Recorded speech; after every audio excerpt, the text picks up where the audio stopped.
going to try to explain the left AIC pattern and how we correct out of that. All right. The pattern in the truest sense starts here, but the best way to describe it is to start at the pelvis. And so with that, what you have to envision is that my left hemipelvis forwardly rotates and anteriorly tips. So it throws my pelvis this way, so my pubis is facing to the right, my pubic symphysis. Okay? When I do that, there's two things that accommodate at the femurs. This falls into internal rotation. The left leg comes along with it as well, but since I have to walk forward, I oftentimes compensate into external rotation. That's at the femur, that's the tibial-femoral joint. When we go at the knees, again, this hip is an internal rotation, this one is more external rotation.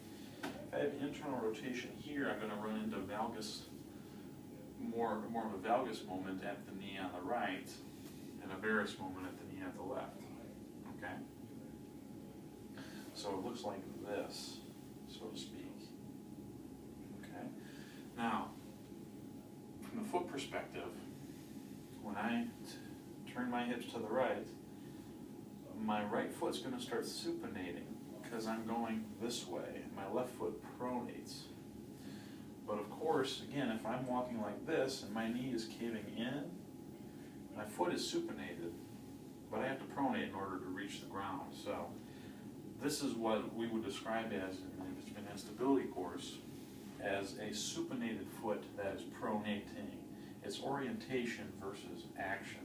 So here, supinated foot pronating, pronated foot. Okay?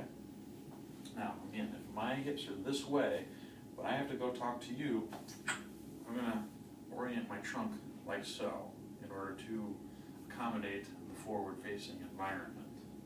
All right? And the level that they use to break things off from trunk to lumbar spine, or not lumbar spine, but to trunk to abdominal region is T8. So from T8 to the sacrum, I'm oriented to the right, not rotated right, but my spine has to go that way because that's the way my hips are going to go. My trunk from above T8 rotates to the left to perceive the world in front of me. Same thing happens with the cervical spine. Okay? From a shoulder perspective, again, if I am oriented right below T8, rotated left above T8, my scapula has to come across this way on the right, so almost an internally rotated state, protracted. My top scapula has to externally rotate and retract. So I mean, this is obviously an over-exaggerated example of how we stand in this pattern, but this is basically what it is. All right, and our goal, and the reason why we're oriented this way is so we can get on right stance, which better facilitates length tension of our right hemidiaphragm, which is larger than our left, which renders us capable of breathing. Okay?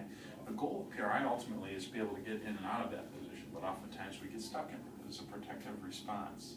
And so oftentimes we'll overcorrect so we can get on to our left leg. A lot of it starts at the diaphragm. And so they talk about correcting this pattern in 3 planes: sagittal, frontal, transverse, just as you would progress someone, for any other type of activity. I use sagittal plane movements to reposition. So an example of that we learned from the Myokin course is using the hamstrings to pull my hips this way. Okay? I can create frontal plane motion in 3 areas using my istiocondylar adductor, which locks in my pelvis. This gives my diaphragm a foundation to clamp down like so. And so what I do here is I use my internal obliques, my transverse abdominis to do that right there. At the rib cage level, when I'm oriented in the pattern, my right ribs will generally internally rotate, my left ribs will externally rotate, hence you'll see typically a larger rib flare on the left than you will the right. So when I do that, I can use my internal obliques and transverse abdominis to clamp that down, getting me on my left leg. So I use that to work the front horizontal plane. From the upper extremity perspective, I can use my right serratus anterior, which happens here is basically contracts and abducts my thoracic spine to the left. So all of this is just how we would naturally get into left stance. But because we have a predisposition towards right stance, we can utilize these muscles to get us to where we need to go.